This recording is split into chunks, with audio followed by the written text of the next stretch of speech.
Hello and welcome back, and that's right, today I want to discuss UniFi NAS. What next? Over the last couple of weeks, we have seen an emergence of huge amounts of information popping up in different locations online regarding UniFi and the UniFi World Conference event. It took place across multiple locations around the world, and it was the annual event by UniFi, the kind of travelling roadshow from the brand, showing off not only what they've currently got available in form of a myriad of network solutions, but also what they've got coming up in the future. Not just 2025 either, spanning well into 2026. So is it any wonder people are afraid of technology? Technology!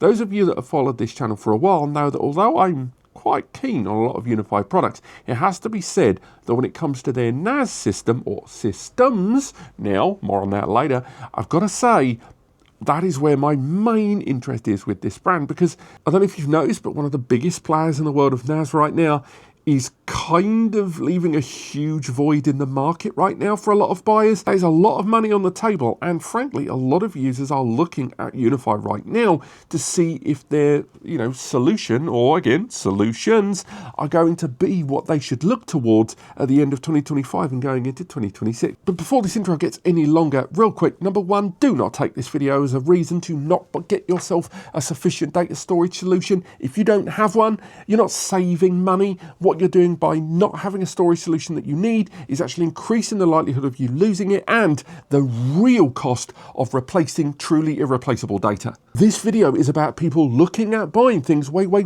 towards the end of 2025 and going into 2026. Practically none of the solutions that I'm going to talk about now, I'm willing to bet, are going to arrive anytime soon at all, if at all. Keep in mind these are rumours, keep in mind these are things subject to change. Ultimately, this is about keeping you a little bit informed for the future. So, keep this in your mind. When Ubiquiti launched the U-NAS Pro at $499 7-bay storage with 10 GBE on board, half-depth rack mount, people were blown away by it. It didn't try to change the formula of NAS. It was nailing down the fundamentals, and 6 months on, it has continued to evolve. It became no surprise to anyone that this brand was going to expand more in this space. What we've seen reported across numerous kind of shared instances of that UniFi World Conference is that there's going to be a 2 and a 4-bay desktop solution. That is a SATA desktop solution. We don't know if these solutions, the U-NAS 2 and the U-NAS 4, are going to have M.2 NVMe caching bays there.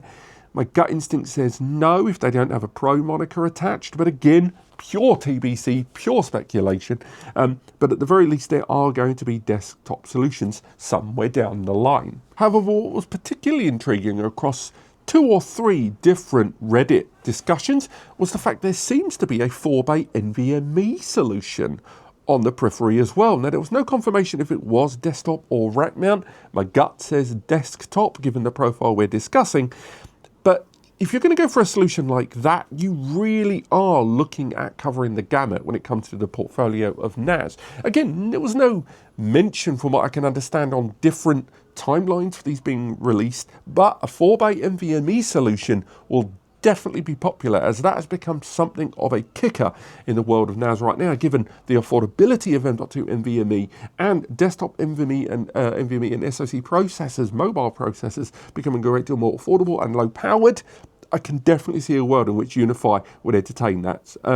Moving forward, we can talk about rack mount solutions. Now, we've already discussed the UniFi U-NAS Pro, but it does look like there's going to be a U-NAS Pro 4 or U-NAS 4 Pro and a U-NAS Pro 8 or U-NAS 8 Pro, a 4-bay 1U rack mount and an 8-bay 2U rack mount. These seem to be a different hardware profile to the existing U-NAS Pro, the 7-bay that we've already discussed. Don't be surprised if the hardware profile inside and the price point, whenever it is that these two land, is reflective of that. But still, nonetheless, that is very intriguing to see. We've seen several references to this on different shared threads online, both of which seemingly indicate this is where things get real interesting.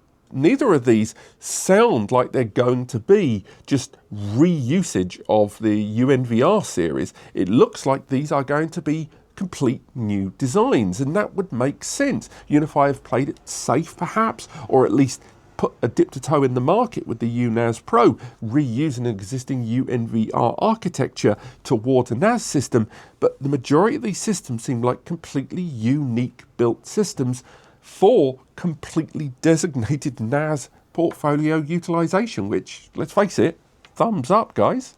Next up, let's talk about the software that's going to run with UniFi Drive 3.0. UniFi Drive is the software that runs on UniFi NAS platforms, and we have already spoken about in our 3-month and 6-month later video all the changes and improvements that have happened on that software over time, the features that have been added, and perhaps the features that are still yet to come or that people are waiting for. And it looks like not only is there going to be multiple pool support, something that people have requested for a long time, but there's going to be better cloud support options there, and presumably innovations within UniFi's Drive 3.0 update, alongside probably the biggest NAS that was being discussed at the UniFi World Conference, and that is the ENAS.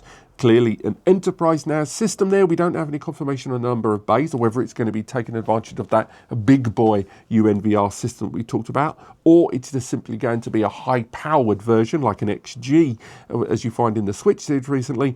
But this is going to be a ZFS NAS system. Now, why is that important? Number one, you don't run ZFS on an ARM-based processor. It's got to be rocking out, at least on an x86 Intel or AMD, probably a decent little Ryzen, or maybe even bumping up to a Xeon processor if you're looking at Intel.